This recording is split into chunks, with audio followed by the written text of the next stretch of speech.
al cerebro, ingresa una droga, una cuestión ajena al cerebro, en este caso una droga, abre puertas de placer. Nosotros tenemos esas puertas de placer que son llenadas por la dopamina. Si yo ingreso cualquier sustancia, alcohol, cocaína, marihuana, la que tú me digas, el cerebro automáticamente abre otras puertas de placer. Si yo ya tenía abiertas 10 puertas del placer, ahora tendré 15. ¿Qué es lo que sucede? Cuando yo vuelvo a hacer una actividad similar, puede ser deporte, puede ser algún alimento, puede ser el sexo, cuando yo tengo una situación similar de gozo, como yo ya tengo 15 puertas abiertas de placer, gracias a la sustancia que ingerí, ya la cuestión natural no lo va a poder llenar. Mi carga de neurotransmisor de la dopamina no lo va a poder llenar. ¿Cuál es la única forma de llenar esas otras 5 puertas que abrí? Pues consumiendo una vez más sustancia. Y es un cuento entonces de nunca acabar, y ahí es donde entra el famoso ciclo y el famoso, la cuestión de la adicción, ¿no? Abro 15, luego 20, luego 25, luego 30, luego 35, y por eso es que el enfermo adicto deja de hacer las cosas que antes le generaban placer, las suspende esas cosas que antes le generaban placer, y entonces inicia la enfermedad adictiva, ¿ok? ¿Cuál es la única forma de llenar esas puertas de placer? Pues buscando, que es donde entra y el tratamiento contra las adicciones, buscando precisamente otro tipo de conductas que llenen esas puertas de placer. La siguiente, por favor. Son 4 características que tiene la enfermedad adictiva. Antes de mencionar estas 4 características, quisiera comentarles, les había dicho que esta va a ser una charla más de experiencia. En mi experiencia en 18 años en centros de reclusión, me encontré que un altísimo porcentaje de las personas que ingresaban al centro de reclusión tenían una relación directa o indirecta con la enfermedad adictiva. Una proporción altísima, casi del 90%, de que eran enfermos adictos, en usuarios, experimentación, ahorita más adelante veremos las etapas, pero tienen relación directa con la enfermedad adictiva, ¿ok? Nosotros hablo de la clínica, nosotros pensamos que antes de darle el famoso tratamiento técnico al PPL, habría que estabilizarlo en su cuestión emocional.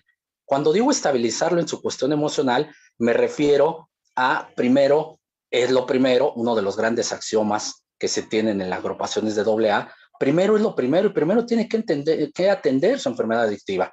Si no atiende su enfermedad adictiva, es prácticamente imposible que el deporte, la educación, el trabajo, la terapia familiar, en fin, impacten en él.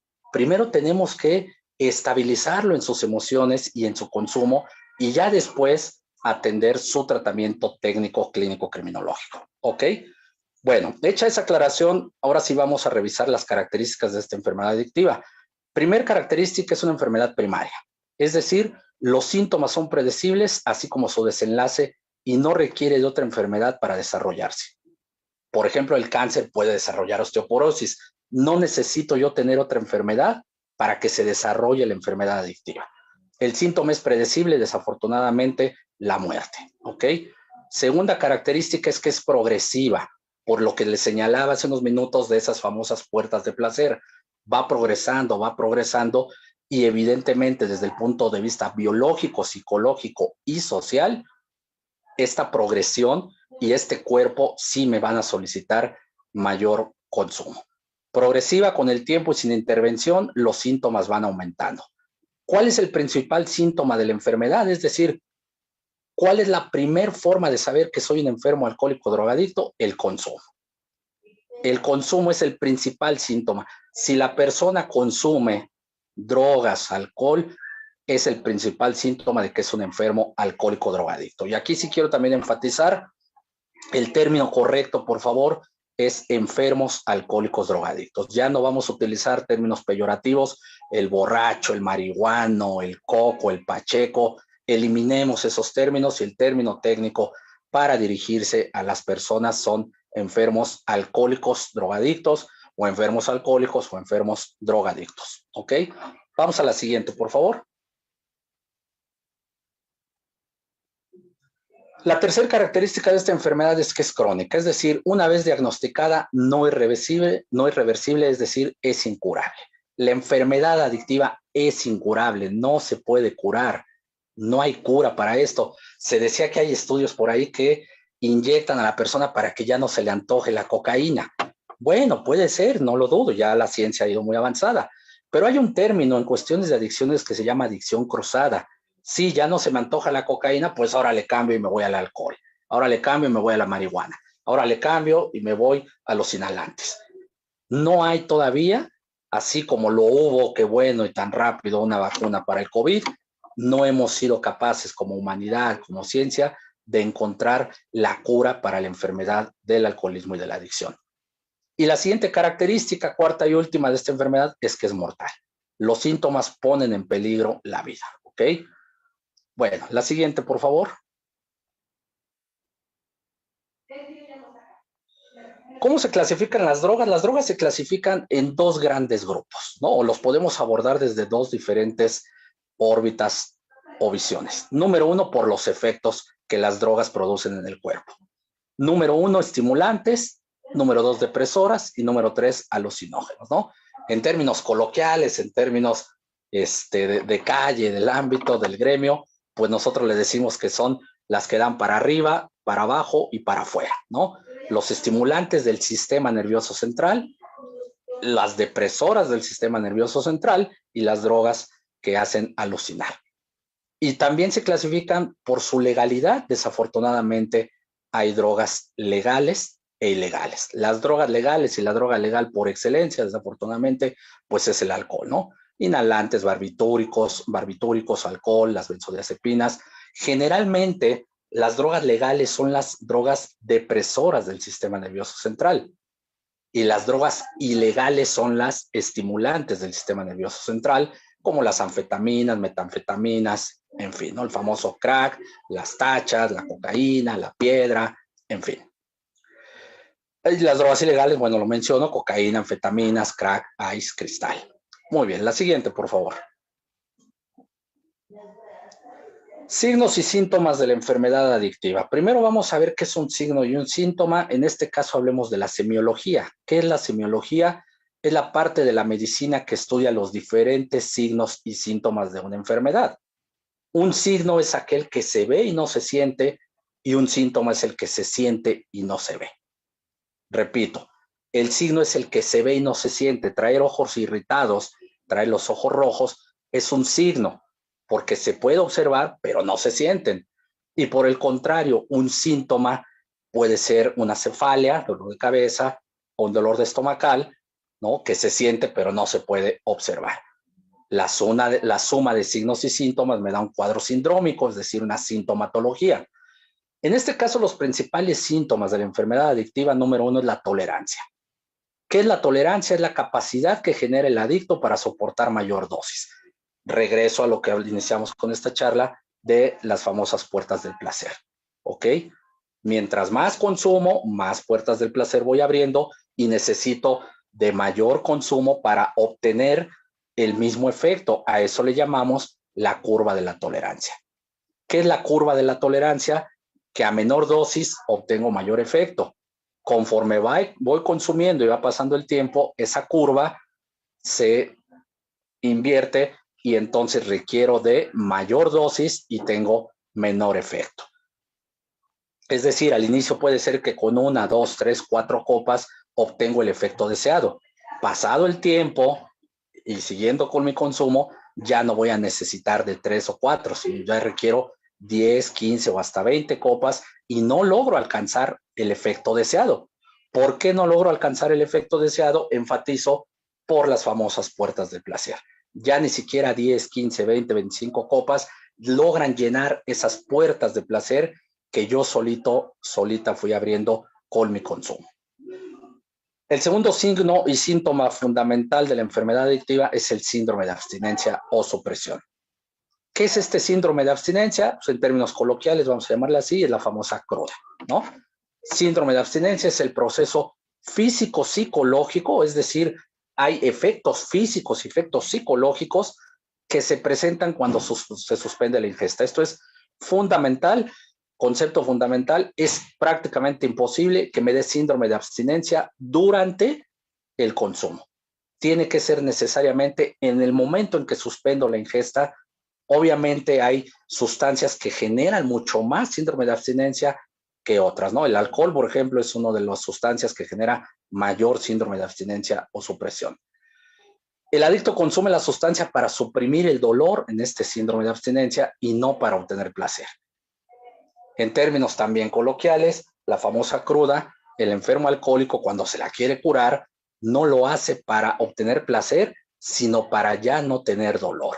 Me siento muy mal, me duele la cabeza, estoy tembloroso, estoy sudando, consumo erróneamente, desde luego, 1, 2, 3 copas, no para sentir placer, sino para suprimir ese dolor, ¿no? Y es entonces cuando entra el ciclo de la adicción. Muy bien, la siguiente, por favor. Otros signos y síntomas fundamentales de la enfermedad adictiva es la obsesión y la compulsión. La obsesión es a nivel mental, es decir, estoy obsesionado ante una situación.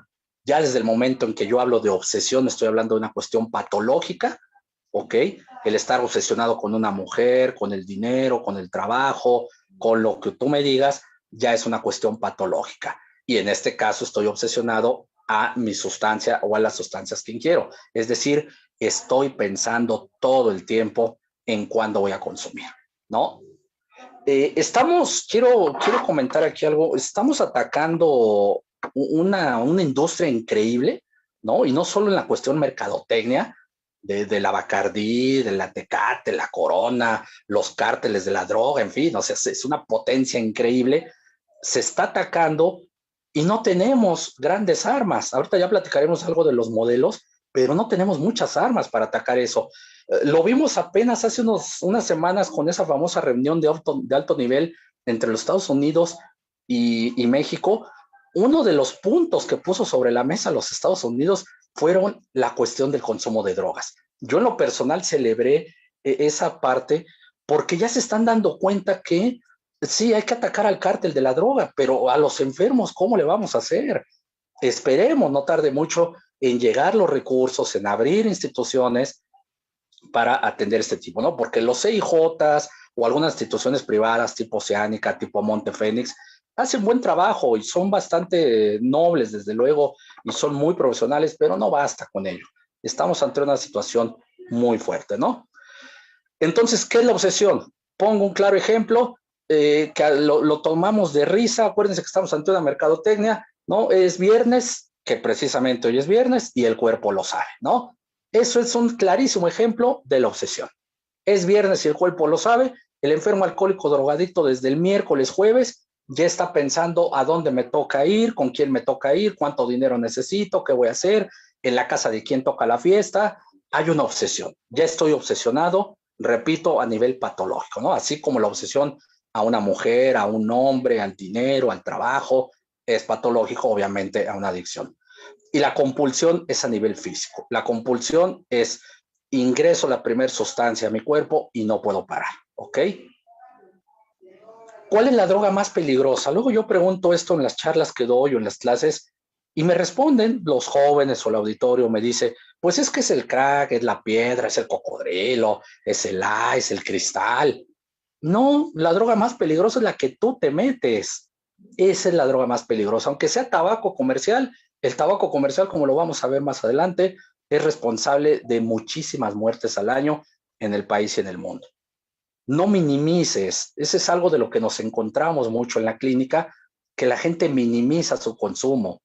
Es que nada más es un cigarro y 10 años después es que nada más es una cajetilla, es que nada más es una caguama y 5 años ya son 3 y minimizan su consumo.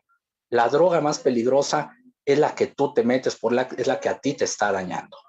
La siguiente, por favor, maestra.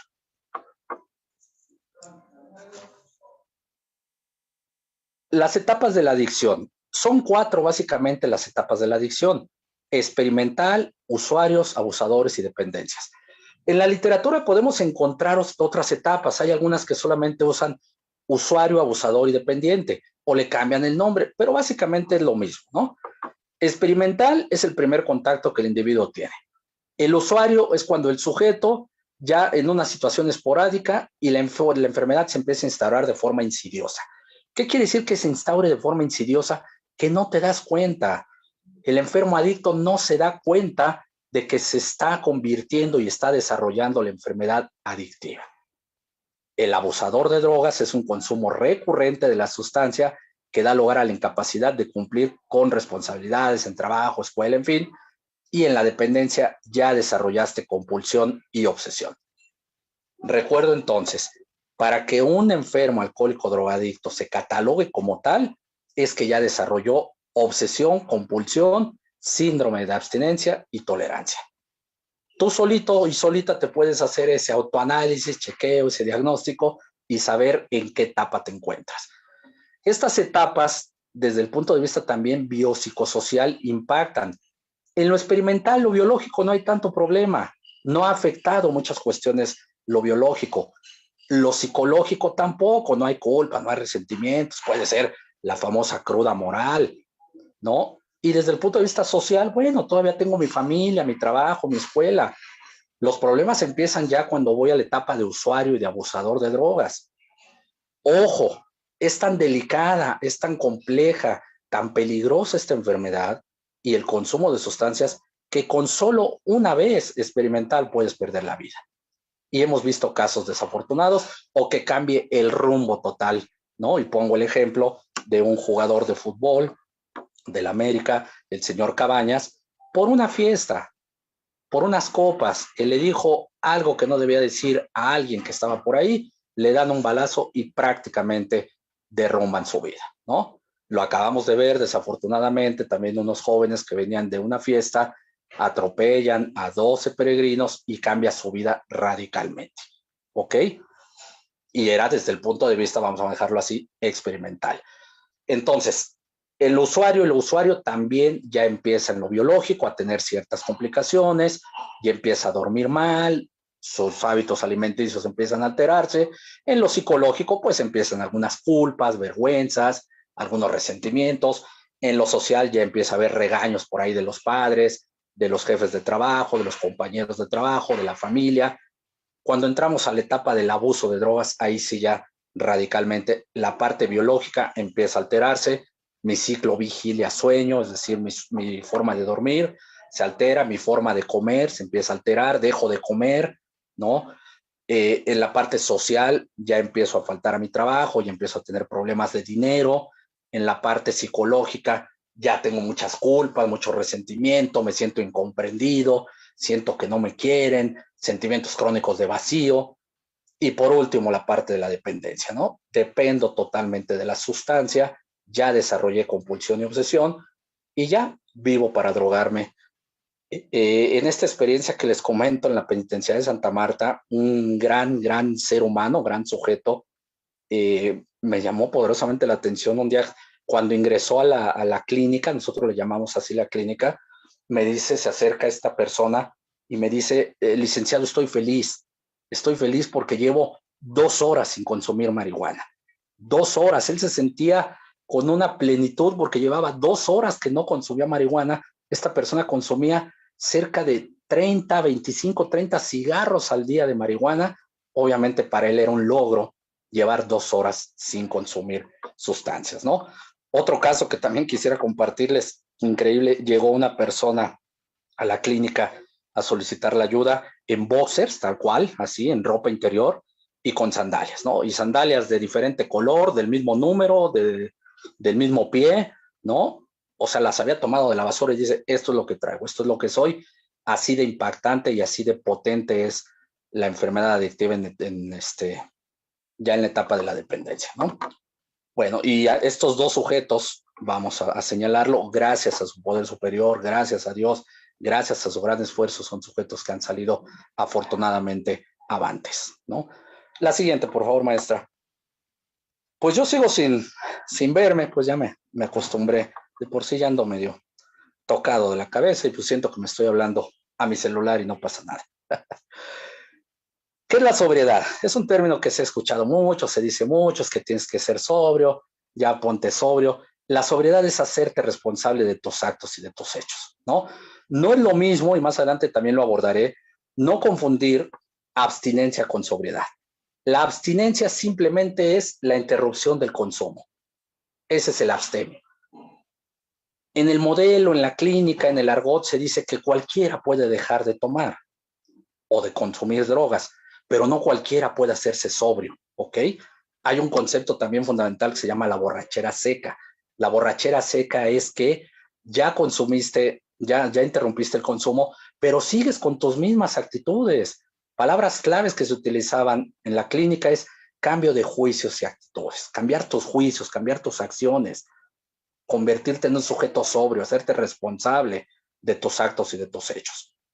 Porque muchas veces ellos pensaban, como ya me dejé de drogar, ahora tienen que atenderme, ¿no? Es lo que querían, que me dejara de drogar, pues ahora atiéndeme, ¿no? Y no se trata de eso, se trata de que tú te hagas ya responsable, ¿no? Ellos decían muchas veces, es que ahora que me dejé de drogar, quiero que me disfruten mis hijos. Y seguí el egoísmo, pues ¿quién eres, Superman? ¿O quién eres para que te disfruten? ¿O Latin Lover o qué? No, permíteme, ahora tú vas a disfrutar a tu familia. Tienes que ser humilde, ahora disfrútalos tú a ellos, no que te disfruten a ti. Tienes que hacerte responsable, llevarlos a la escuela, comprarles zapatos, en fin. Dentro de estos datos relevantes, 4 pilares que el adicto carece: no tiene autoestima, obviamente no se quiere, no conoce límites, no reconoce límites, no genera sentimientos de culpa, su comunicación no es para nada asertiva y no expresa sentimientos. La forma en que se comunica el enfermo alcohólico drogadicto es a gritos, a golpes, ¿ok? A chantajes. Decía también, me acuerdo mucho de uno de ellos, dice, es que nosotros somos el 1000 máscaras. ¿Cuál 1000 máscaras? Nosotros sí somos 1000 máscaras. Manipulamos a la gente increíblemente. Si queremos, lloramos y lo hacemos que nos dé dinero. Si le juego al violento, les doy miedo, al arrepentido, al envidioso, al honesto. Tenemos 1000 máscaras. Así es el enfermo alcohólico drogadicto, ¿no?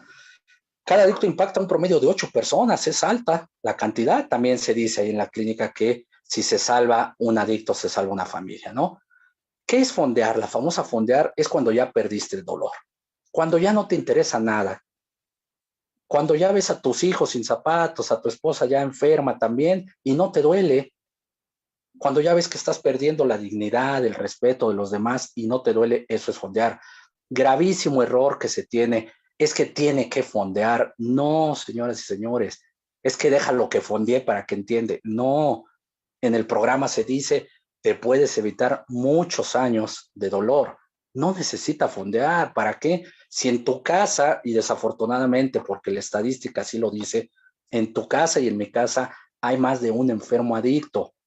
Cuidado, no dejes que fondee, no permitas que fondee, porque puede ser que no llegue a fondear y lo alcance la muerte. ¿Ok? Entonces, hay que eliminar ese mito, ese error de decir tienen que fondear. No. Y lo mismo también, no lo noté ahí, pero lo mismo, y más ahorita se da en épocas guadalupanas, vamos a ir a jurar. En el programa decimos, es que ir a jurar es amarrar al perro. Todavía no vas a jurar y ya estás pensando el día que te toca cumplir. Pues el juramento no sirve, necesitas de un tratamiento, de un modelo especializado como el que vamos a platicar. La edad de inicio del consumo, cómo abordar a alguien para evitar el fondeo.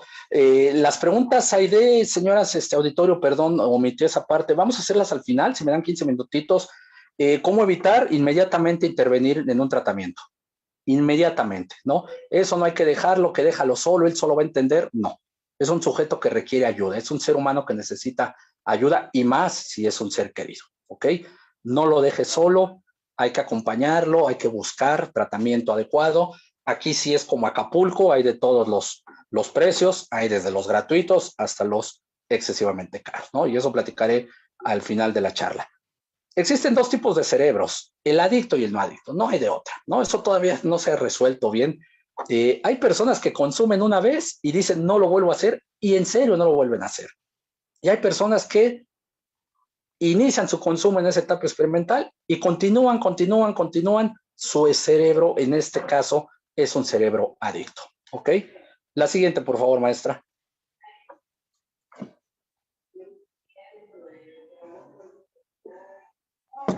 Pues simplemente para establecer algunos conceptos claros, la droga es un fármaco, un medicamento busca una resolución clínica y una sustancia psicoactiva es la que altera la psique, ¿no? Para más o menos poner ahí en claro estos diferentes nomenclaturas, ¿no? Vamos a la otra, maestra, por favor. La dependencia física se quita, la psicológica dura toda la vida. Y esta es la que motiva la vuelta al consumo, más no la recaída. Tu dependencia física, o dicho de otra forma, con base a lo que hemos estado platicando, tus puertas del placer sí las puedes cerrar. Ya lo señalamos. ¿Cómo? Pues buscando actividades placenteras para el sujeto. Obviamente que ya no sea el consumo, desde luego, ¿no? Deporte, comida, lectura, cultura, en fin, tiene que buscar el sujeto enfermo, drogadicto, llenar esas partes y esa dependencia física sí la puedes quitar, sí puedes ir llenando esas puertitas de placer. La parte psicológica esa ¿no? Hay un concepto también que nosotros le llamamos la memoria de consumo. El sujeto enfermo, drogadicto, tiene una memoria de consumo.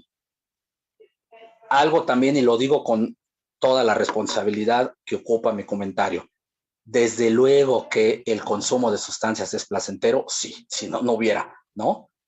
Claro que sí es placentero consumir drogas, sí. Y esa parte psicológica de acordarte, en psicología le llamamos la ley del efecto. La ley del efecto consiste en repetir las veces que más se pueda toda conducta placentera. Y obviamente la cuestión de la droga así lo es, ¿no? De 14 a 21 días voy a eliminar los síntomas del síndrome de supresión, pero no la toxicidad. Es decir, de 14 a 21 días dejo de sudar, dejo de la temblorina, dejo el dolor de cabeza, pero la cuestión de la toxicidad en mi cuerpo no se va a eliminar de 14 a 21 días. Esa tarda todavía más tiempo, ¿no? Vamos con la siguiente, por favor. Y por eso es donde surgen, por ejemplo, los famosos antidopings, ¿no? Dicho ahorita es el comentario, el antidoping más efectivo, pues es el del cabello, ¿no? Porque todas las drogas se van al cerebro y entonces, obviamente, aquellos que tienen cabello largo, en el cabello es donde las drogas se insertan en el cerebro y ahí es donde sale absolutamente todo, ¿no? El del cabello es más efectivo que la orina, que la sangre, en fin. ¿Qué sucede con la droga? Entró en una fase maníaco-depresiva, ¿no? Lo que la droga me da, me lo va a quitar. La droga me va a dar felicidad, me va a dar tristeza. Me va a dar amigos, me va a quitar amigos. Me va a dar placer, me va a dar displacer. Es una fase maníaco-depresiva, entrándole a una cuestión bipolar, ¿no? Podríamos decirlo ya en términos psiquiátricos. ¿Qué es el flashback? Es el regreso de la obsesión por estímulos externos. Recuerden ustedes, ya lo habíamos señalado, la obsesión es a nivel mental. Si hay estímulos externos, un lugar, personas, situaciones, eventos, ¿no? Algunos tiempos, la Navidad, en fin, esa obsesión va a regresar por algún estímulo externo y a eso lo llamamos el flashback. Por eso es de que en las agrupaciones se acostumbra mucho a hacer las famosas juntas maratónicas, ¿no? Y más en estas fechas, y más con ese famoso Guadalupe Reyes, que es uno más de los que tenemos que atacar, ¿no? La gente lo toma a cotorreo, a risa, ya va a empezar el Guadalupe Reyes sin saber el daño que provoca, ¿no? Las drogas son responsables de aproximadamente 100 millones de muertos al año en el mundo. En nuestro país mueren 122 al día solo por uso del tabaco. 44.530 personas al año. Así de impactante es esta parte, ¿no? Todo lo que va relacionado al mundo de las drogas, 100 millones de muertos al año. En México somos cerca de 128 millones de habitantes.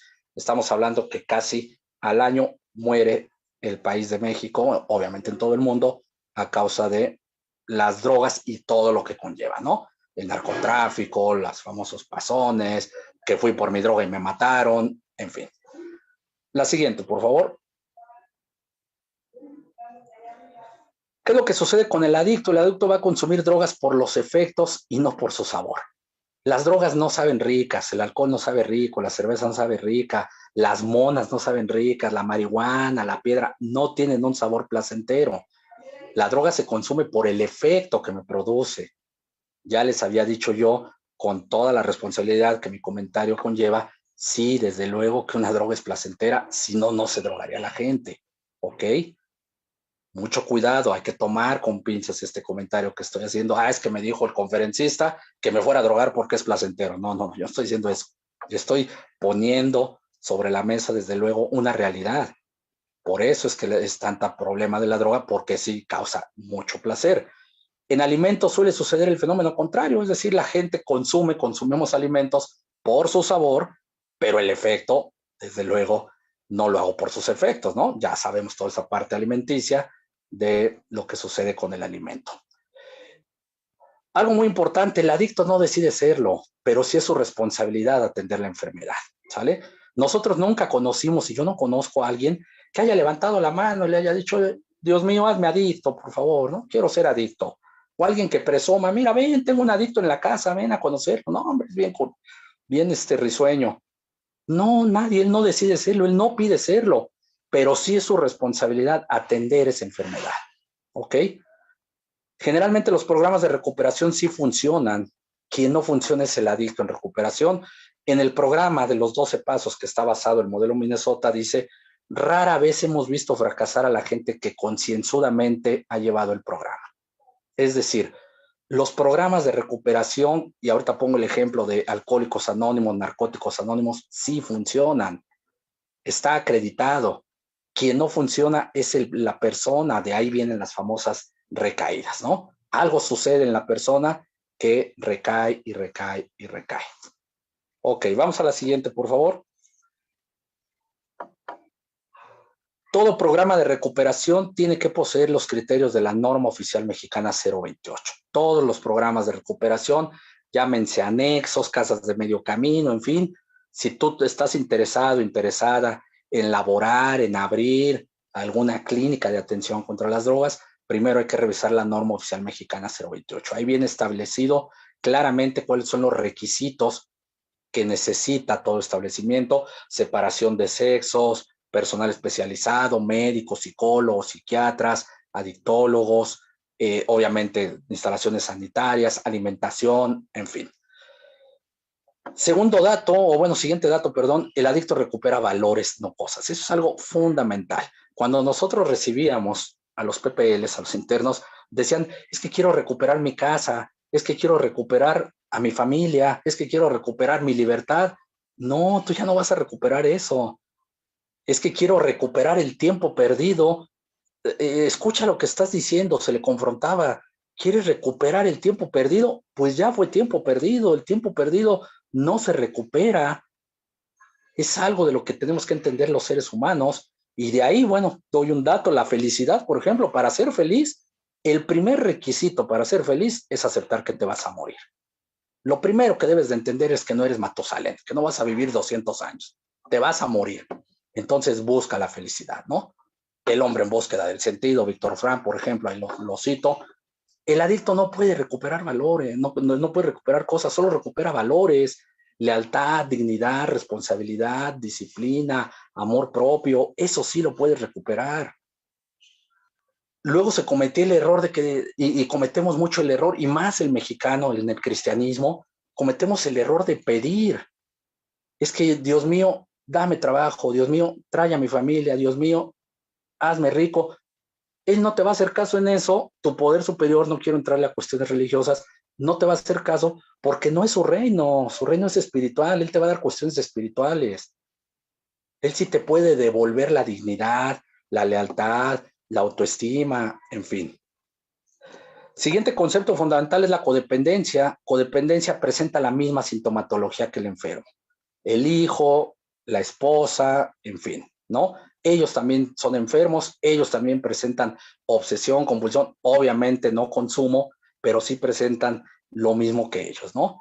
Se trauman, se estresan, se entristecen, empiezan a bajar de peso, sus hábitos alimenticios no es lo mismo, en fin. Vamos a la siguiente, maestra, por favor.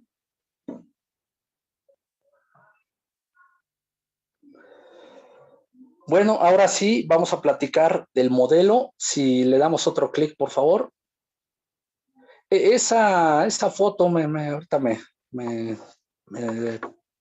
despertó muy buenos recuerdos y emociones. Esa es la foto de la Clínica de Atención Integral para Internos Consumidores de Drogas. Está dentro de la penitenciaría de Santa Marta, Catitla. La instalación, desafortunadamente, el modelo como tal, la clínica como tal, ya está, ya no existe. Pero bueno, es por cuestiones de decisiones de autoridades y necesidades. Ahorita tengo entendido que ya no se lleva a cabo en los diferentes centros de reclusión por la cuestión de la pandemia, utilizaron algunos espacios, obviamente es fundamental la salvaguarda de la vida en primer lugar, y espero que en un futuro se vuelvan a aperturar este tipo de clínicas de atención al enfermo adicto en los diferentes centros de reclusión, ¿no? Bueno, el modelo Minnesota se aplicaba, voy a hablar en pasado, aunque en algunas cuestiones, si me lo permiten, hablaré en presente, porque pues lo traigo muy vivo esa situación, ¿no? Existen diferentes modelos de atención hacia el enfermo adicto, ¿no? Está el modelo médico, el jurídico, el modelo sociológico, sociocultural, el ecológico, y existen diferentes tipos, ¿no?, de atención.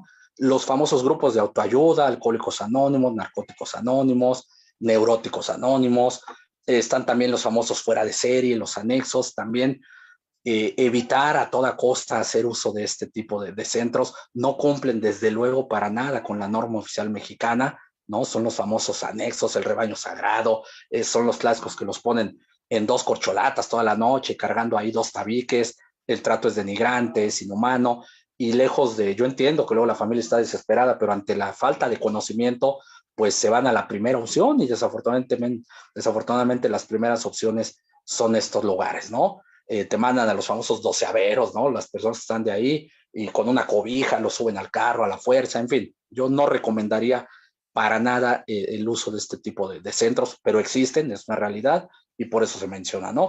Están las famosas casas de medio camino en el que el enfermo va, recibe terapias, pláticas, en fin, o los residenciales, como es el caso de este modelo Minnesota, los residenciales que residen, por eso se llaman residenciales, residen ahí las personas, ¿no? Bueno, vamos a describir entonces específicamente este modelo Minnesota. Sí, obviamente fue creado en Minnesota, en Estados Unidos, ¿no? Ahí por la ciudad de Minneapolis. Vamos a la siguiente, maestra, por favor. El marco jurídico, el marco legal. ¿Qué nos dice el reglamento de los centros de reclusión, al menos en la Ciudad de México? Su artículo 118 dice que en los centros de reclusión de la Ciudad de México se practicará un sistema de tratamiento progresivo y técnico. Estamos obligados en los centros de reclusión de todo el país, este es el reglamento y también veamos el 18 constitucional, estamos obligados a seguir el sistema técnico progresivo. Técnico de cuestiones de especialistas, psicólogos, criminólogos, pedagogos, trabajadores sociales, médicos, psiquiatras, y tiene que ir progresando el tratamiento. Aquí no solamente es el tratamiento clínico criminológico, sino que también está atendiendo al tratamiento de las adicciones. Yo estoy muy cierto y convencido, y lo digo tajantemente, y la experiencia así me avala, no se puede llevar a cabo el tratamiento técnico estrictamente si el sujeto es un enfermo adicto, no en recuperación, sino activo. Le preguntábamos a nuestros pacientes, así se les llama, los pacientes de la clínica, yo luego les decía, a ver, son 2,500 internos ahorita en la cárcel de Santa Marta, según su experiencia, porque ustedes viven aquí, en este momento, 10 de diciembre, viernes, 7 de la noche, ¿cuántos internos creen ustedes que están bajo el influjo de una droga? Y categóricamente me decían, licenciado, de los 2,500, yo les aseguro que 2,300 están ahorita bajo el influjo de una droga. Y los otros 200 están o próximos a drogarse o se acaban de drogar. Así de fuerte es el fenómeno de las adicciones en los centros de reclusión y podría yo decirlo del país, ¿ok? Otra cuestión aberrante que se señala en los centros de reclusión y dicen es que la droga es un mal necesario. No puede ser un mal necesario. Autoridades o futuros trabajadores de prisión, hay que quitarnos eso de la cabeza. No puede ser que la droga sea un mal necesario, porque entonces vamos a trasladar ese pensamiento a la casa. Imagínate que el padre de familia diga, es que mi hijo necesita la droga para vivir, es un mal necesario. Vamos a eliminar, por favor, eso, ¿no? Y específicamente en su artículo 109 el reglamento nos señala que en lo que se refiere al tratamiento de los internos con adicciones, la Dirección General impulsará con el apoyo de otras áreas, así como con organizaciones de la sociedad civil, programas de rehabilitación, estableciendo, si fuera necesario, clínicas dentro de los propios centros, ¿no? Ese es entonces el fundamento jurídico del por qué es necesario que haya clínicas de atención a las adicciones. Vamos a la siguiente, por favor, en relación al desarrollo del modelo Minnesota. Este modelo Minnesota se lleva a cabo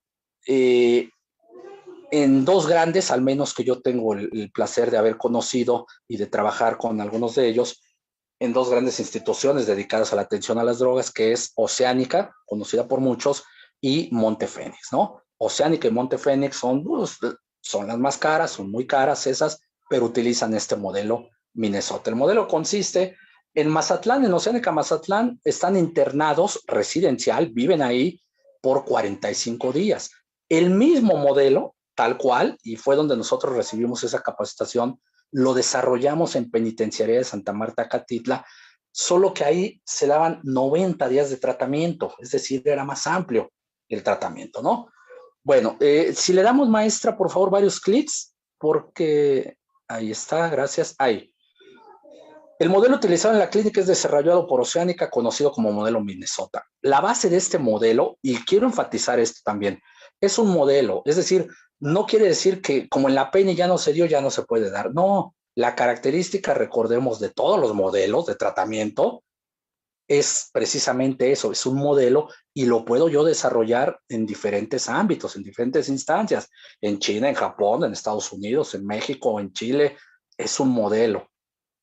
Yo puedo abrir una clínica con el modelo Minnesota y debo y puedo seguirlo, ¿no?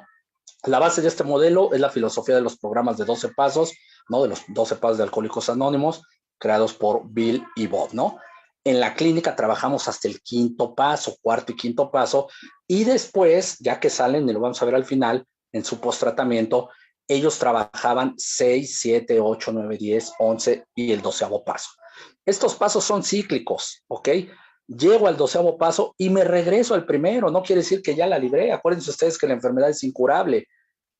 Termino mi 12º paso y regreso al primero para que no se me olvide que soy un enfermo alcohólico drogadicto. Este modelo Minnesota involucra la atención profesional de un equipo multidisciplinario, médicos, psiquiatras, psicólogos, terapeutas, técnicos calificados, desde luego criminólogos también pueden entrar ahí, ¿no? Vamos a la siguiente, por favor.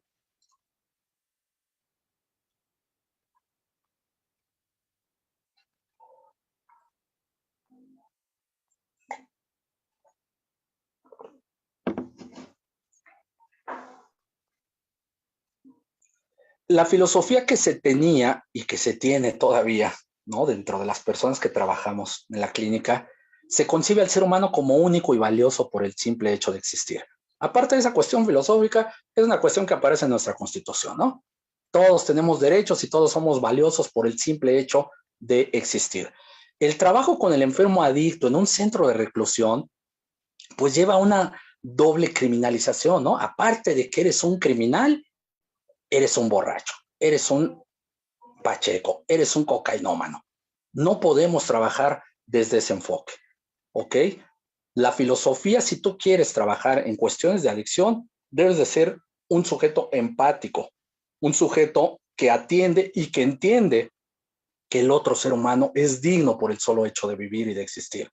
Acuérdense ustedes que dignificar a la otra persona es entender tú mismo que el otro es merecedor de algo en sentido positivo, sea quien sea, violador, secuestrador, ratero, lo que haya hecho, es un ser humano que merece atención y merece dignificarse.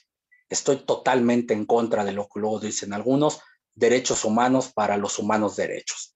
No sé quién sacó ese jueguito de palabras, pero el ser humano simplemente por el hecho de existir es un ser valioso, ¿ok? Sí se requiere desde luego de mucho trabajo personal para entender y trabajar al otro ser humano. Y créanme que a mí en lo personal estoy súper agradecido con estas personas, me han enseñado muchísimo más de la vida que lo que yo podría entender. Los principios que se llevan en esta clínica es el respeto, la dignidad, el amor y la comprensión.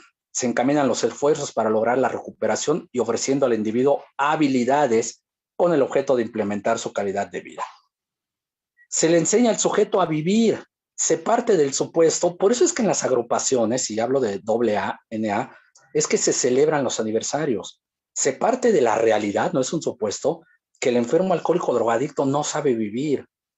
Dios le dio una familia, la perdió, Dios le dio una libertad, la perdió, alguien le dio trabajo, lo perdió, alguien le dio un cuerpo, lo destrozó. No sabe vivir el sujeto. En la clínica y bajo este modelo nosotros les enseñamos a vivir. No es que seamos los mejores ni que seamos ejemplo a seguir, no. Simplemente se le dan habilidades para que él aprenda a vivir. Si tiene una pareja que la cuide, si tiene unos hijos que los eduque, si tiene un trabajo que sea responsable, si tiene un deporte que lo practique con pasión. Se les enseña a llenar esas puertas de placer de las que abrimos al inicio con amor, comprensión, dignidad y respeto. La siguiente, por favor.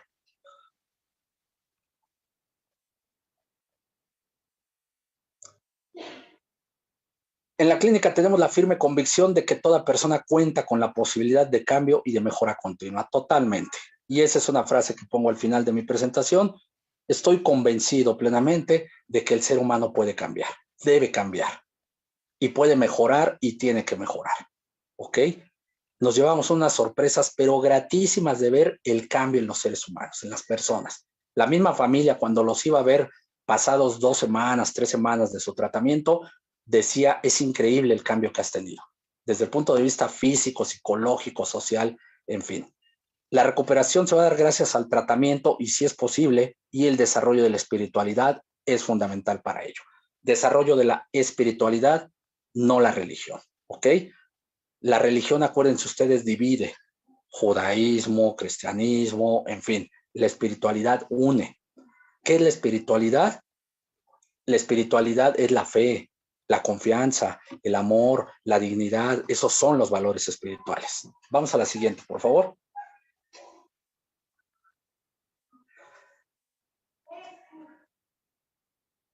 ¿Cuáles son las metas que tiene el tratamiento? Número 1, que se desintoxique, ¿no? Que saque de su cuerpo, acuérdense ustedes que ya lo dijimos de manera física, sí puede salir, saque toda la toxicidad de su cuerpo. Número 2, romper la negación de su enfermedad. Eso es fundamental. De hecho, el primer paso de Alcohólicos Anónimos es admitimos que éramos impotentes ante el alcohol y mi vida se ha vuelto ingobernable.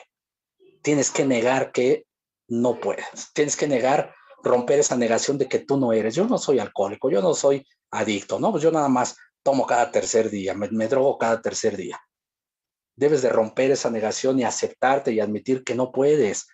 Muchas veces les decíamos, ¿ya viste dónde estás? O sea, vienes sin una oreja, traes 50 años de sentencia, no tienes esposa, tus hijos ya no te quieren y estás en una clínica de adicciones en una de las cárceles más peligrosas del país y todavía sientes que estás haciendo las cosas bien. Hay que romper esa negación. Ellos creen que la vida es la que les ha pegado. Tienes que hacerte responsable, como ya lo señalamos, de tus actos, ¿no? Y siguiente meta, tienes que aceptar la necesidad de ayuda. No puedes solo. Nunca has podido solo. Necesitas ayuda de los demás, y en este caso de un poder superior, repito, no cuestión religiosa, sino cuestión espiritual. Tienes que dejarte guiar por el equipo clínico. La otra, por favor.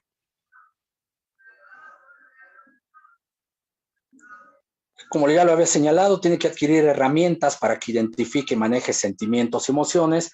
Recuerden ustedes, eso se llama alexitimia. La alexitimia es la incapacidad del sujeto para identificar emociones y sentimientos, ¿no? Entonces, la enfermedad, como lo señalé al inicio, es una enfermedad no solo del cerebro, sino de las emociones. Inteligencia emocional, Daniel Goleman, desde luego que también hay que trabajar mucho sus emociones y sentimientos. Me acuerdo mucho de mi querida amiga Juanita, que ya señalaba, es que eres un huevón emocional. Te da flojera sentir, te da flojera trabajar con tus emociones y eso te limita muchísimo, ¿no? Otra meta es establecer un estilo de vida saludable con valores espirituales. Estilo de vida saludable en un entorno saludable, no solamente personal, familiar, de pareja, con tus compañeros, con la comunidad. Muchos de ellos, la gran mayoría de ellos, traía sentencias muy largas de 40, 50, 60 o más años. Muchos de ellos no iban a salir de prisión. Y se preguntaban, pero entonces, ¿para qué? ¿De qué sirve si no voy a salir a la calle? Pues porque dentro también se puede vivir. Ellos se daban cuenta, hay un ejercicio en los que iban a compartir su experiencia y decían ellos, sí se puede vivir en la cárcel sin droga y es bien bonito. Regresa a tu familia, regresan tus hijos o conoces a otra persona, empiezas a tener amigos y le encuentras, como decía Víctor Frank, el sentido a la vida. ¿Ok? Y el programa de posttratamiento, en donde se le daba seguimiento a su recuperación, y también la meta es abstinencia y mejoría en calidad de vida, es decir, que suspenda inmediatamente el consumo. Vamos a la siguiente, maestra, por favor. Ya estamos por concluir, déjenme ver, 7:7. Las fotos que muestran ahí son fotos del programa, de la clínica de atención integral, obviamente con autorización de los que aparecen ahí, se tomaron estas fotografías, ¿no? La otra, por favor. Ahí está el grupo de los pacientes. Ellos ingresaban por generaciones. Inicialmente entraban 30, 40 personas, duraban cerca de 3 meses, lo que les digo que duraba el tratamiento. Obviamente había bajas voluntarias o había expulsiones porque faltaban al reglamento, e ingresaba la siguiente generación, y ya después se modificó un poquito el formato y ya ingresaban semana por semana. Ingresaban 7, 8 e iban saliendo, ¿no? Bueno, rápidamente voy a describir en qué consiste el tratamiento, en qué consiste este modelo de atención, como nosotros le llamamos el tratamiento primario, ¿no? En primer lugar, si damos la siguiente, por favor, tiene que venir las admisiones. Ok, el área de preadmisión, admisión, es muy sistemático, es un modelo, es metódico, sistemático, científico, planeado, en fin, esa es una de las características del modelo al cual yo le tengo mucha confianza y mucha fe, ¿no? En primer lugar, recibimos el escrito voluntario, 100% voluntario, es prácticamente imposible y ese es un requisito fundamental. Si no quiere el enfermo recuperarse, no se puede, ¿ok? Muchas veces la mamá decía, es que yo lo quiero meter, pero si él no quiere, no. Tiene que ser un escrito de puño y letra, se revisaba su expediente jurídico, no podían salir, esa puerta que ven ustedes es el ingreso a la clínica, y de ahí no podían ni siquiera acercarse a la puerta, de ahí no sales. 3 meses no sales de ese lugar, toda tu vida es ahí, no hay televisión, no hay periódico, no puedes tener dinero, ¿ok? Hay que revisar el expediente jurídico porque si está en proceso penal y tiene que estar saliendo a su juzgado, no es elegible, no puede ingresar. Toda tu mente y cuerpo tienen que estar enfocados a tu tratamiento. Regreso al axioma que les había señalado, primero es lo primero, no puedes hacer otra cosa si no estás recuperado. Es que muchos decían, es que tengo que trabajar, pero si no has trabajado nunca, no me vengas ahorita con tu pretexto de que tus hijos no tienen que comer. Claro que tienen que comer, han sobrevivido sin ti muchos años. Primero recupérate y luego ya puedes salir, ¿no? Se les entrevistaba desde luego, ya luego se les notificaba su ingreso a la clínica. Vamos a la siguiente, por favor. Después venía el área de desintoxicación llevada por el doctor Rafael Villar Cuevas, que está ahí en la foto. Ingresaban, se los observaba por un periodo de aproximadamente 24 horas hasta 10 días. Obviamente primero tenían que desintoxicarse, que pasara ese síndrome de abstinencia, esos efectos, dolor de cabeza, sudoración, en fin, para ya ahora sí ingresar e iniciar bien con su tratamiento, ¿no? Se observaba el síndrome de abstinencia, se le daba un tratamiento, algunos calmantes, ya desde el punto de vista médico, había alta con indicaciones médicas, un psiquiatra reconocido, el doctor Brígido, lo pueden ustedes encontrar en Facebook, fui Brígido Navarrete, él era él era el psiquiatra que les hacía los estudios psiquiátricos, y si se requería, porque también obviamente las consecuencias de la adicción, se requerían algunos estimulantes o algunos depresores, pues él era el que los suministraba, ¿no? La otra, por favor. Después de que pasaban la admisión y la revisión médica, se les hacían diferentes evaluaciones, ¿no? Su evaluación médica, psiquiátrica, psicológica, espiritual, muy interesante, qué tanto contacto tenían y qué tanto creían en un ser superior o seguían de egoístas, decir es que yo soy el más fuerte de todos, su evaluación de uso de químicos, qué consumía, cada cuándo consumía, una evaluación psicosocial, ¿no? Su familia, sus trabajos, en fin, se abría un expediente, se les abre su expediente personal y ahí se va metiendo todas sus evaluaciones, prácticamente todo lo que lleva en su tratamiento va ingresando a ese expediente personal, ¿no? Vamos a la otra, por favor. Ahí tengo el gusto de estar con el señor Raúl, increíble ese día ahorita en lo que abre bien el señor Raúl un día en terapia de grupo, no sé por qué bueno, sí sé por qué lo hizo, comió ajo, porque él decía que le fortalecía la sangre. Es increíble. Cuando ellos se van recuperando, quieren hacer muchas cosas para recuperarse en un santiamén, ¿no? Rapidísimo. Y el grupo de terapia lo dábamos en una estancia, en una celda, ¿ok? Era una celda, bueno, éramos 14, 15 personas, y este señor Raúl comió ajo, pues no pudimos dar. Imagínate tú el olor fétido del ajo, y él cada que hablaba, pues a todos nos alteraba, y sí fue una experiencia y algo, pues medio chusca, pero interesante, ¿no?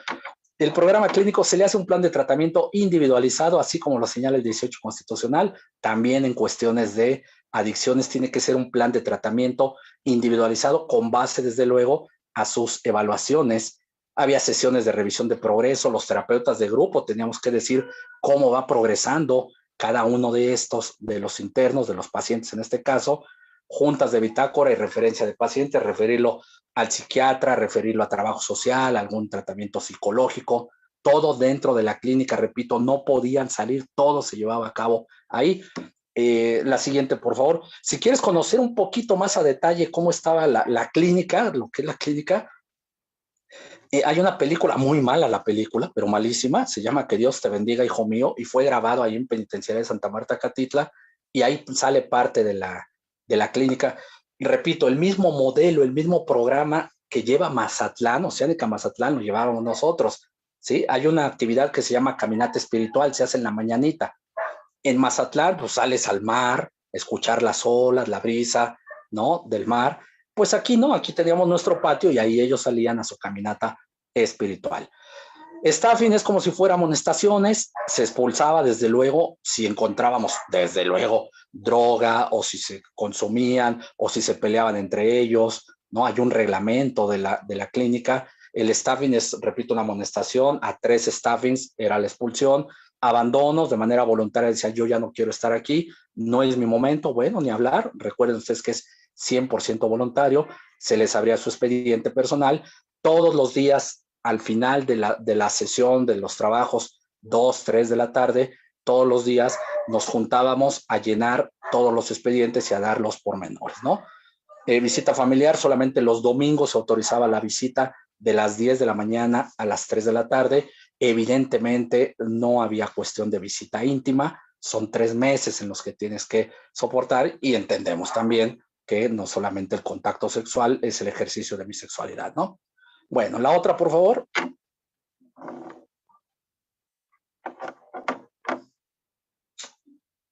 Los días miércoles se llevaba a cabo una junta comunitaria de la comunidad, de las personas, ¿no? Todos los que contemplábamos el equipo clínico, desde el coordinador, terapeutas de grupo, médicos, en fin, con los pacientes, y ahí es donde se vislumbraba lo que pasaba en la semana, ¿no?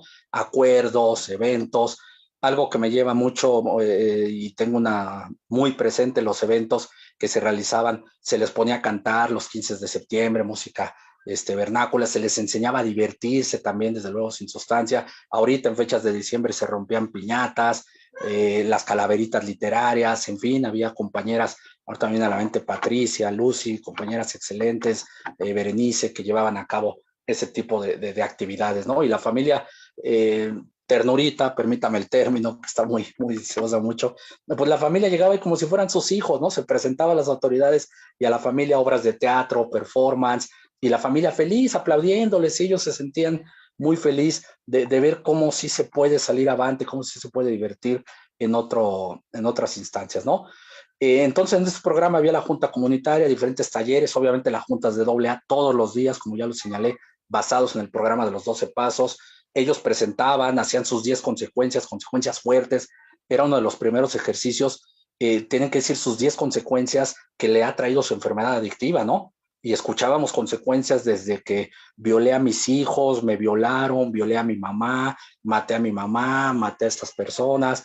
Eran fuertes las consecuencias porque no solo son sujetos enfermos adictos, sino también son sujetos antisociales, que yo me encontré que va muy de la mano, desafortunadamente, la enfermedad adictiva con la cuestión antisocial. La línea es muy delgada que cruce uno de los otros, ¿no? Desafortunadamente, los grandes casos que hemos encontrado de asesinos seriales, cosas así, pues han sido también enfermos adictos, ¿no? Y eran los programas que ellos tenían que presentar, dar su primer paso y no dar el paso, obviamente, de manera física, sino explicar y decir que admitían que sí, que no podían, ¿no? O sea, es cuando uno admite que no puede con algo y se derrota y dice, ahora sí me voy a dejar guiar, me voy a dejar llevar. Esta parte de las labores terapéuticas asignadas también, en Oceánica Mazatlán, cuando fuimos y los pacientes de Mazatlán, de Oceánica, no tienen, ellos no, ellos tienen su cama, ¿eh? No, no hay de que llegue y yo le tiendo su camita, no. Aquí en la clínica también.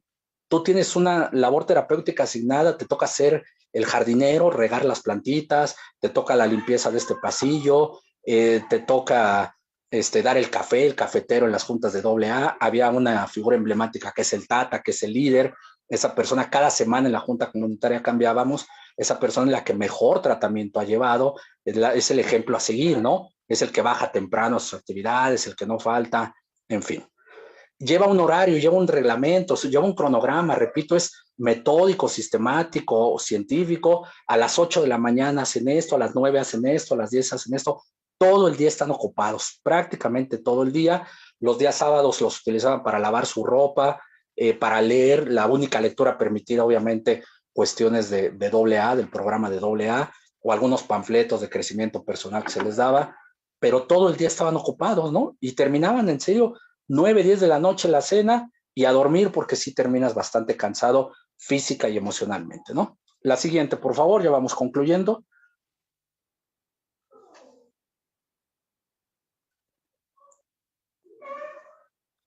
La familia, desde luego, es parte fundamental, ¿no? Llevábamos aquí, me viene inmediatamente a la mente el licenciado Noé Trinidad Castro, ¿no? El programa familiar es un programa hermoso, es un programa emotivo en el cual se invitaba, había una semana familiar y se invitaba a la familia, se le decía lo que estoy diciendo yo ahorita, se le enseñaba a la familia que su familiar es un enfermo, alcohólico, drogadicto, al cual hay que atender y entender, no complacer, no apapachar, ¿no? Simplemente entiende que es un enfermo con estas características, tú también estás enferma, y al final se hace una confrontación fuerte, una confrontación en la que había casos en los que decía, se les ponía frente a frente, y la mamá le decía al hijo, ¿sabes qué? Es que tú, yo te tengo resentimiento por esto, y luego el hijo, yo te tengo resentimiento.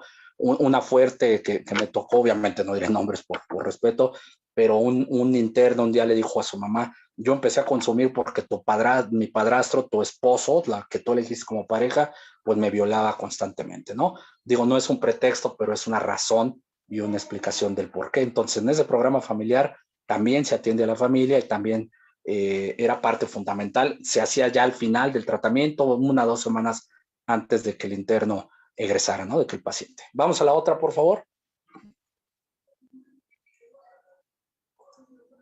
Y por último, el post-tratamiento, ¿no? Después de la licenciada Juanita Escalante, excelente trabajadora, ser humano mejor. Una vez que el interno regresa a su dormitorio en población, teníamos un dormitorio asignado, ¿no? Dentro de la penitenciaría, nos asignaron un espacio, una zona en donde vivían ellos, ¿no? Era un temor, desde luego. Le llamaban ellos, es que estoy aquí en una burbujita estos 3 meses, no me quisiera ir de aquí porque sé que llegando allá, pues todos van a estar drogados, todos se drogan y yo voy a llegar diferente. Yo recomiendo mucho la lectura de Irving Goffman, Instituciones Totales. Observen ahí cómo la cárcel es una institución total. Ellos ahí duermen, ellos ahí tienen sexo, ellos ahí hacen del baño, ellos ahí trabajan, ellos viven toda su vida ahí y van a regresar al mismo lugar de donde salieron, pero van a regresar siendo otra persona y desde luego es complejo, ¿no?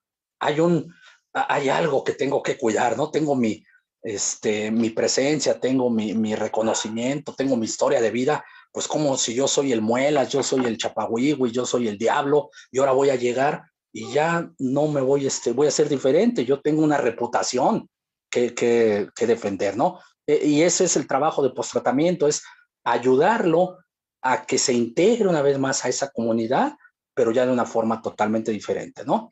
Parte fundamental del posttratamiento es la búsqueda y práctica de las diferentes actividades técnicas del centro. Aquí sí, como les señalaba, ahora sí empezar tu tratamiento técnico, tu deporte, tu escuela, tu trabajo, tu cultura, retomar a la familia, ¿no?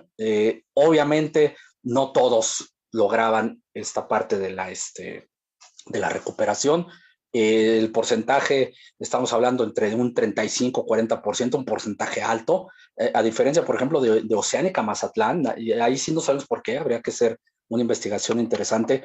En Oceánica Mazatlán, su porcentaje de recuperación es del 25-30%, y en la clínica teníamos un porcentaje del 35-40%, puede ser porque estaban encerrados, no sé, repito, hay que hacer una investigación ahí seria del por qué, pero sí se alcanzaba un porcentaje alto, ¿no? Estos mismos jóvenes de posttratamiento iban a la clínica, regresaban al año, ya que cumplían un año sin drogarse. Imagínate, no, espero me dimensiones y espero explicarme, dejarte de drogar un año en la cárcel, créeme que es un logro increíble, en la cárcel estoy hablando, ¿no? Es un logro increíble por lo que sabemos que se vive en la cárcel y más en la cárcel de Santa Marta, ¿no? Dejarte de drogar un año es un logro increíble y estas personas iban al año, regresaban a la clínica un día, todo el día se la pasaban ahí, generalmente eran los viernes, y compartían sus experiencias, ¿no? Y obviamente los compañeros les decían, oye, ¿cómo está afuera? ¿Sí se puede? ¿No se puede? Y era una parte, pues, fundamental, ¿no? Bueno, vamos a la siguiente, por favor. Pues por último, miren, es uno de los pacientes, mi querido Hugo Armando de León Fraga, un estimadísimo señor, afortunadamente ya obtuvo su libertad, ha sido uno de los grandes pacientes que hemos tenido.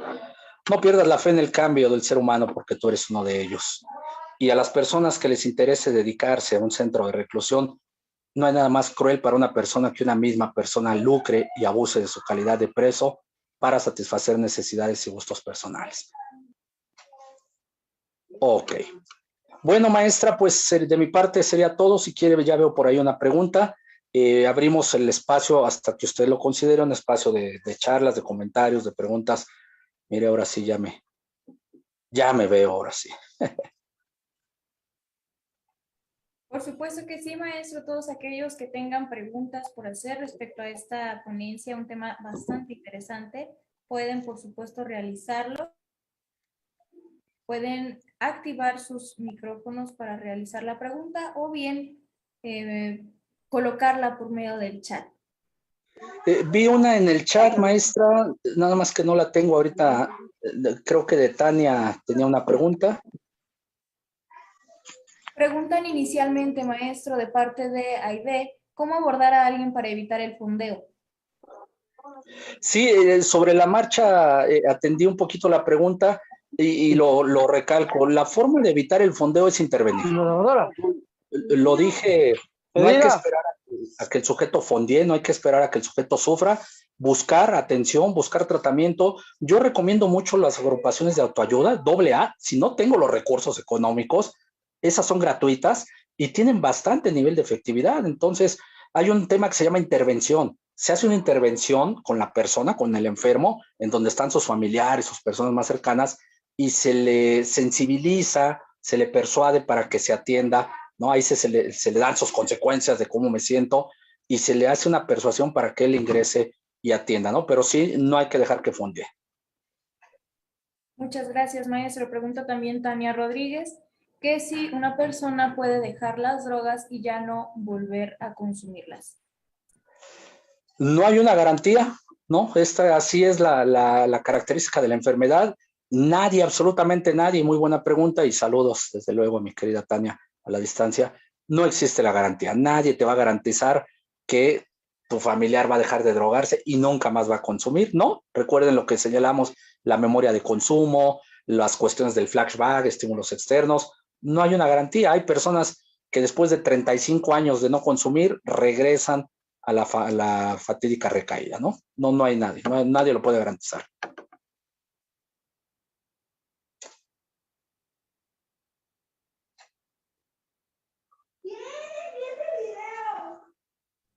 Preguntan también, ¿cómo poder ayudar cuando tienes un familiar que tiene una dependencia con las drogas, aunque entre a algún lugar de ayuda? Ay, caray, no le entendí a la pregunta, maestra. ¿Cómo podemos ayudar? Ahí me quedé. La pregunta va dirigida sobre cómo podemos ayudar como agentes externos a una institución, a nuestro familiar que ya se encuentra asistido por una institución especializada en en las Ah, drogas. muy bien, muy bien. Existen agrupaciones para los familiares, existe el Alanon para las esposas, esposos del enfermo adicto y Alatín para los hijos, los jóvenes teen, en inglés de adolescente, para los jóvenes, para los hijos de los enfermos alcohólicos drogadictos, ¿no? ¿Cómo podemos ayudar? Informándonos. Informándonos, no es problema solo, no sé si lo haya leído por ahí, pero en el programa familiar y entender de la terapia sistémica. La adicción, la enfermedad adictiva es sistémica, es decir, el individuo, y lo comenté, impacta a 7, 8 personas. Yo no puedo, y más si es un familiar cercano, no puedo ser ajeno y decir, es su problema, él es el adicto y yo no tengo nada que ver, no. Lo primero que yo diría es informarnos, participar en este tipo, por ejemplo, en este tipo de charlas, de eventos, e informarnos y sensibilizarnos ante el enfermo, porque se puede tener gripe, bueno, se puede tener hasta COVID, pero si eres un enfermo alcohólico drogadicto, te criminalizan, te sobajan, te humillan. Hay que sensibilizarse ante esta enfermedad, ¿no? Y lo principal, pues cambiar, lo primero es cambiar esquema mental y la forma en que nos dirigimos a estas personas.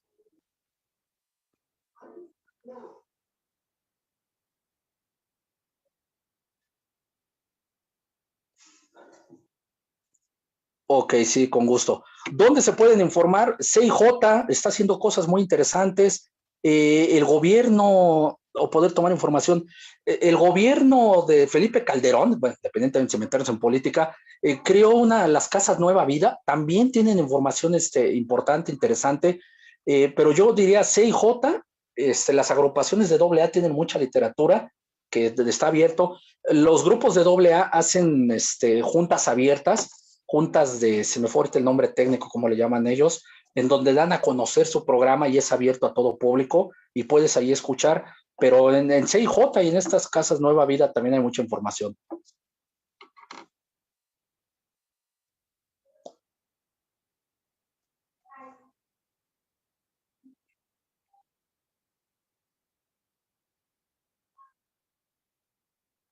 No sé si hubiera algún comentario más, maestra.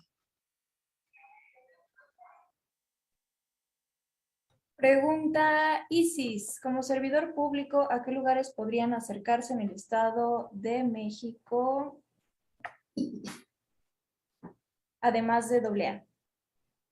En el Estado de México, desconozco, soy honesto, qué instituciones. Tiene que haber una institución, por ejemplo, en la Ciudad de México, y tendría que haber una similar en el Estado de México, hablo de la Ciudad de México, está el IAPA, Instituto de la Atención para la Prevención de Adicciones. Es un instituto gubernamental que ahí ve toda la cuestión de las adicciones, programas, establecimientos, centros, informaciones, son los que te dan, si tú quieres abrir un centro contra las adicciones, ellos te dan hasta ayuda económica, te dan guía, todo con base a la norma oficial mexicana 028. Quiero pensar que en el Estado de México tiene que haber una institución similar, Instituto de Atención para la Prevención de Adicciones, pero en el YAPA de la Ciudad de México, ahí también pueden encontrar mucha información, ¿no? Maestro, preguntan también, en el caso de menores de edad, ¿es aceptable la inserción a una institución o clínica? En caso de ser así, ¿se solicita sobre el consentimiento de los padres o también del menor? Sí, desde luego es un tema delicado, es un tema fuerte, lo comenté en mi charla. Desafortunadamente el inicio del consumo de las sustancias es a partir de los 10 años de edad. Es más delicado con menores de edad. Hay que revisar el modelo, lo mencioné también, no lo desarrollé, pero lo mencioné, el modelo jurídico de atención a las drogas. Ese modelo jurídico, como su nombre lo dice, atiende específicamente las cuestiones normativas, las cuestiones jurídicas o las consecuencias legales. En el caso de los menores, hay instituciones también, los CIJ, y desafortunadamente la enfermedad adictiva se da mucho en menores de edad, 14, 15, 16, 17, 18 años, y sí, el acompañamiento de los padres es fundamental y obviamente no deja de ser un enfermo adicto la parte de la voluntariedad, ¿no? O sea, tiene que ser voluntario, tiene que querer él y aceptarse como un enfermo. Es muy difícil encontrar, a menos que sea un niño en situación de calle, que desafortunadamente desarrollan mucho, y la parte de los inhalantes, pero es muy difícil encontrar a un menor de 10, 11, 12 años ya en una etapa de dependencia. Pero sí es momento, como lo señalé, de poner cartas sobre la mesa y detener el consumo, ¿no? Muchas gracias, maestro. Preguntan también por aquí, ¿cómo podemos coadyuvar a que la gente deje de estigmatizar estos grupos de ayuda como AA, cuarto y quinto paso? Muy buena pregunta. ¿Cómo podemos hacerle? Pues desde nuestra trinchera, ¿no? En el ámbito laboral en que nos desempeñemos, número uno. Número dos, desde el ámbito social, como profesionales que somos, ¿no? Somos todos profesionales, estudiantes, maestros, ya trabajamos durante el gremio y más en este gremio y en este ámbito criminal, ¿no? De ciencias penales, pues desde mi trinchera, desde el cambio de mi léxico y lo más importante, del cambio de mi esquema mental y emocional, ¿no? Aceptar esta parte, entenderlos y son seres humanos, repito, son seres humanos que merecen atención, ¿no?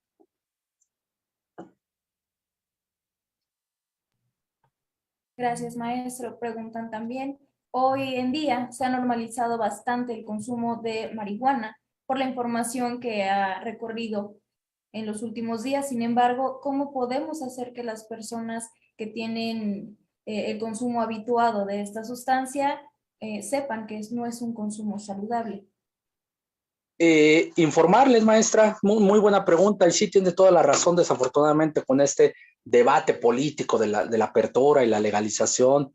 Yo en lo personal, cero tolerancia a las drogas, ¿no? Cero tolerancia porque conozco las consecuencias del enfermo adicto. Yo no comparto, lo respeto y sé que lo hay, las famosas drogas suaves, blandas, duras.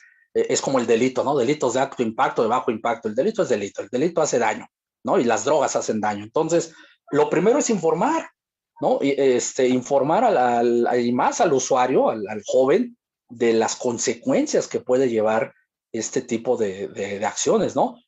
Aunque sea legal, bueno, ya lo dijimos, hay muchas drogas legales, el alcohol, próximamente, desafortunadamente, la marihuana, en fin. Ok, licenciada Maneliga, caray. No, licenciado. Igual, Aide, muchísimo gusto saber de ti a la distancia.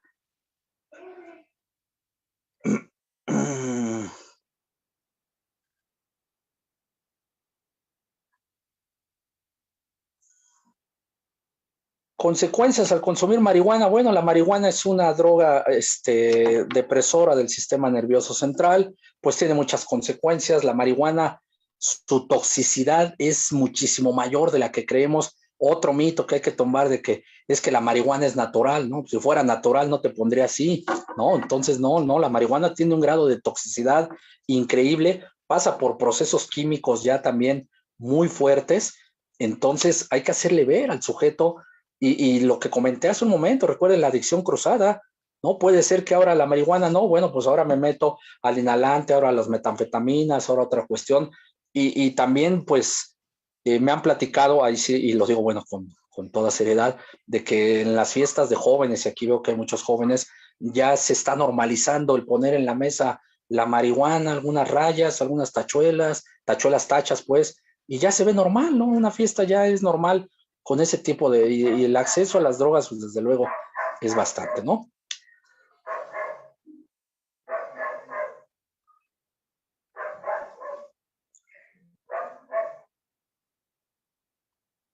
Gracias, Claudia, también un saludo. No se preocupe, Sergio, no se preocupe. Gracias a ustedes. Pues no sé, maestra, si hubiera algún otro comentario, duda que haya. Pues nada más que agradecerle, maestro, como ya lo mencionan también los asistentes, excelente ponencia, gracias por pues empaparnos un poco más de un tema bastante interesante que durante los últimos años ha sido bastante estigmatizado, pero muy poco tratado. Le Sí, agradecemos maestra. mucho, maestro, como siempre. Bueno, el Colegio Multidisciplinar y Ciencias Forenses, muy agradecido, por supuesto, con la asistencia del doctor Manelik y, por supuesto, de los demás asistentes. No se olviden de adquirir su constancia con valor curricular para esta excelente ponencia. Y la siguiente semana nos va a acompañar el licenciado Jesús Arreola con el tema Criminología y Criminalística, una nueva forma de emprender. Muchísimas gracias a todos por acompañarnos. Los esperamos en las siguientes ponencias y nuevamente muchísimas gracias, doctor Monelit, por acompañarnos. Muchas gracias a ustedes, licenciada Clara Domínguez y Alexa Costa, y al Colegio Multidisciplinario de Ciencias Forenses por permitirme compartir estas experiencias de vida, y un gusto, un placer a los participantes. Les agradezco mucho su atención, su respeto, y para mí también es fundamental volvernos a ver a la distancia. Ahorita recibí muchos mensajes de mi querido Ricardo, Tania, Saraí, en fin, bueno, excelentes alumnos, excelentes seres humanos, e invitarlos para participar en este tipo de eventos profesionales, eventos serios, eventos fundamentales para el crecimiento y desarrollo. La siguiente ponencia no tenía el conocimiento, pero mi querido Jesús Arreola fue mi alumno, el, el gran Arreola. Entonces también un saludo, y no perdernos ahí las ponencias, ¿no? Por supuesto que sí, maestro, pues lo esperamos también y bueno, muchísimas gracias nuevamente. Que pasen una excelente noche todos. Buenas noches. Buenas noches.